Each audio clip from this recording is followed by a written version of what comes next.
Hello and welcome to all of the teachers. Today we're going to look at maintaining interaction with students.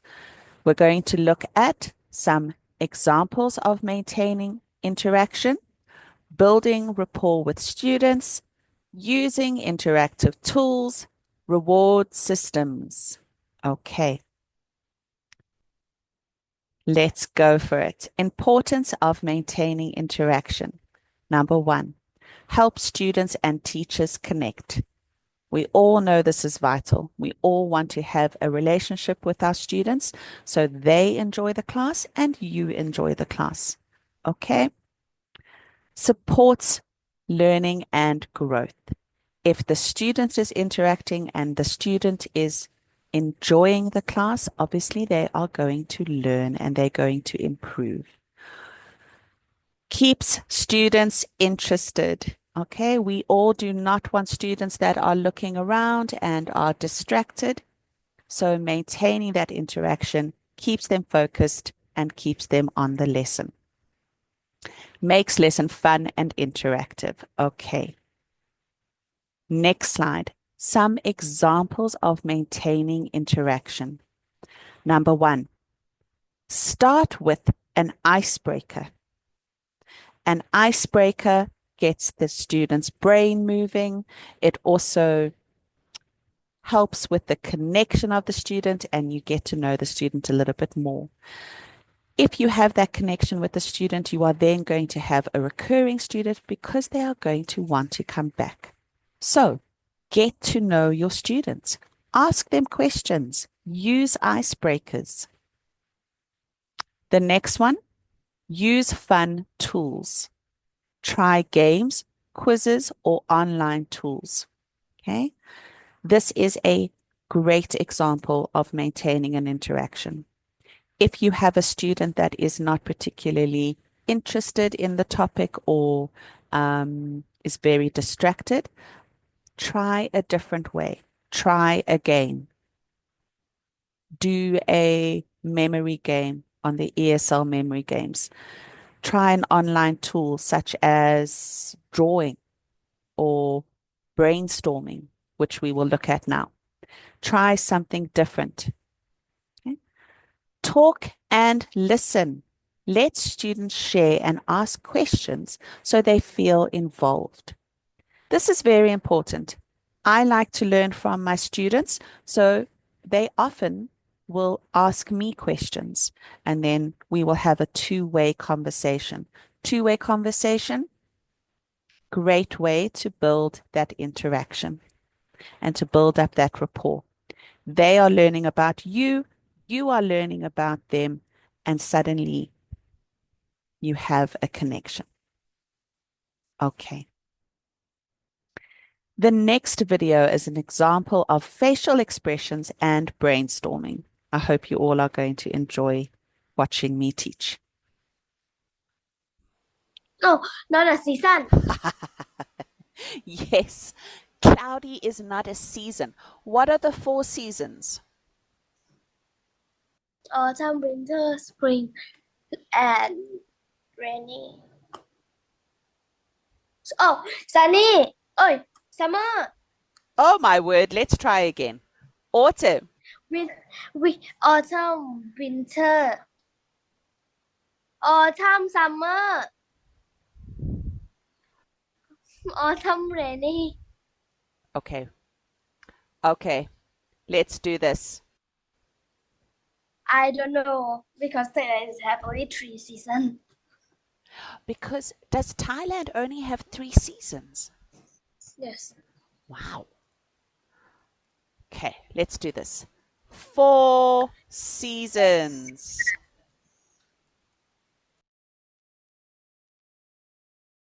Meow. What's the first one?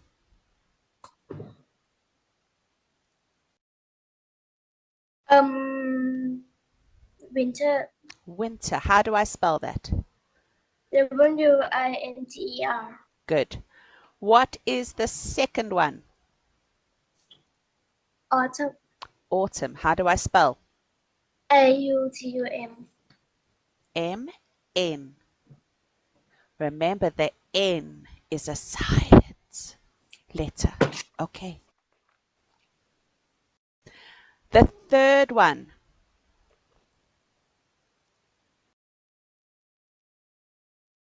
The third one is summer. Summer. How do you spell? Summer. And what is the last one? Spring. Spring. How do you spell? Spring. Spring. Okay, there we go. What are the 4 seasons? Autumn, winter, summer, spring. Autumn, winter, summer, spring. Autumn, winter, summer, spring. And remember, this is called a cycle. It goes round and round and round. Well done. That was excellent. You even get a big smiley face. Okay. I hope you all enjoyed that. It's very strange to see me teach. But with doing brainstorming, I connected with the child. I checked her spelling. And also, it is a wonderful thing to learn from your students. So if they say something interesting like Thailand only has 3 seasons, that is an open-ended conversation that you can start. You can then go and Google, and you can make that a topic to discuss. The student will then feel important because now they have taught you something. It's a great way to build a relationship. Okay, it is now sharing time. How do you maintain interaction? I had some wonderful examples from the teachers that joined the training on the 12th. Thank you to all of the teachers. If you would like, please contact me, send me some examples, and we'll have that great discussion. Next one, building a rapport to maintain interaction. Okay, rapport, building a good relationship, a good connection. How to build a rapport or connect with students. Ask how they are doing. This shows a personal interest. How are you doing? How was your weekend? Let them know that they are being heard and they are being cared for, because we all care about our students. Okay. Give kind feedback. Yes, we all have our reward systems.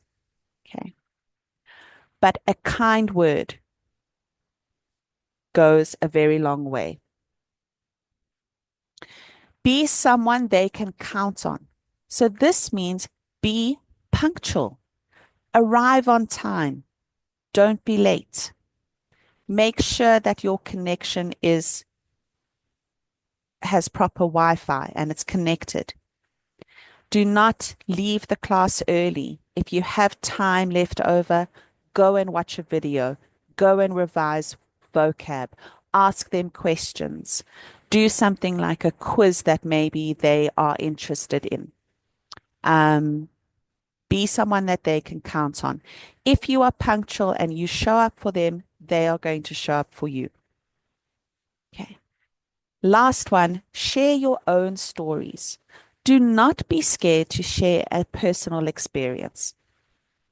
So like in my example video, I didn't know that Thailand had 3 seasons. So the student must also realize that I don't know everything. So I can say to her, wow, I really didn't know that. That's fantastic. Please tell me more. Okay, so share your own stories. Share your stories from your schooling. Share your stories of different examples that you've had. It's another way to build that interaction, that personal connection.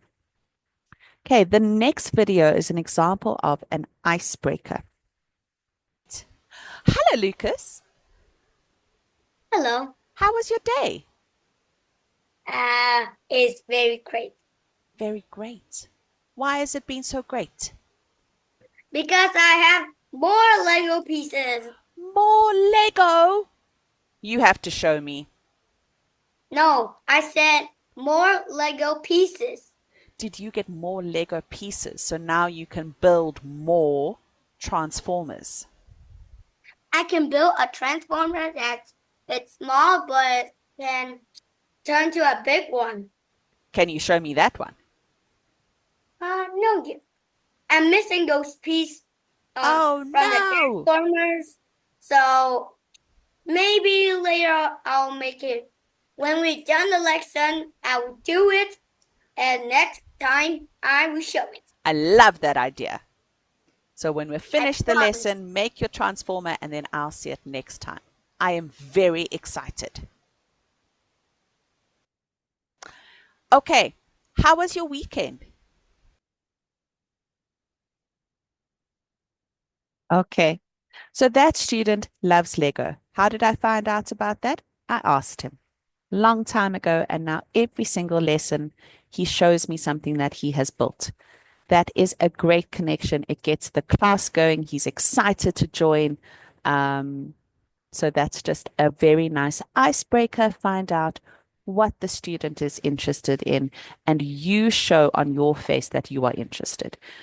I have no clue about Lego. I don't build Lego, but I was excited for him. Okay, scenario time. This obviously will not work, but in your classes, be very aware of role playing. I had a wonderful teacher that gave me an example yesterday that she actually brings in different family members, and they do a role playing and they talk and do different scenarios. That is a wonderful way to learn, and it's a wonderful way to bring in family members to once again build that connection, build that interaction. Okay, so just remember icebreakers, positive feedback, personal stories, personal experiences, be reliable, and ask questions. Those questions can also be open-ended questions that can then lead to a wonderful topic at the end of the class.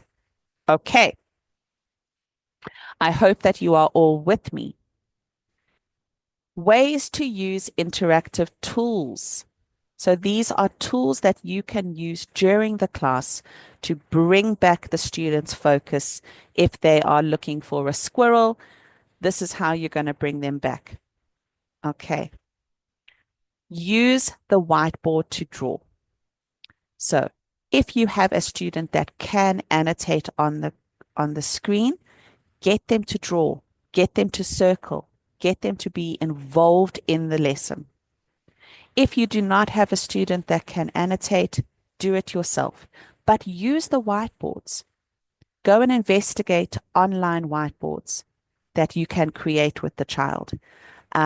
Or a simple one is you can create a rectangular, like I did with the brainstorming, just a color block, and you can draw on that. Number two, use the chat to give quick feedback or share links. Don't forget about the chat box. Lots of students love to type, love to send emojis, love to get feedback on the chat box. So don't forget about it. If you have online games that require a link, use the link, use the chat box to send the link. Okay. Once again, or if the student can actually use the chat box, but you must show them. Number three, say student's name when asking questions. So if you have a student that is very distracted, they're wondering about what's happening to the left, to the right, what's behind the screen. I often bring back their attention by calling out their name. So, Trang, here I am. Have a look at me. And it brings back the student's attention.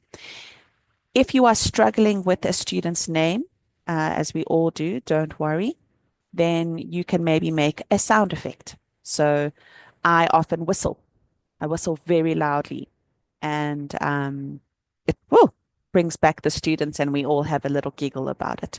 So if you can't say the student's name, or if you're uncomfortable with your pronunciation, have a sound effect, or have like a teddy bear. I had a teacher yesterday who gave a wonderful example. She has a teddy bear and then she uses a different voice. So she'll, let's say, have Garfield, take it easy, and then she will use a different voice, and immediately the student is back here. Ask questions that get students talking. Once again, open-ended questions. So if you're finding that they're not interested in the topic, then maybe change up the questions and then go back to the topic again. Annotating and typing on the screen. We've spoken about that. Use it. It is a great tool. Okay, once again, sharing time. What interactive tools do you use? If you use anything else, please let us know. Share. We all learn from each other, and it's wonderful to hear the different ways that teachers teach and how they interact.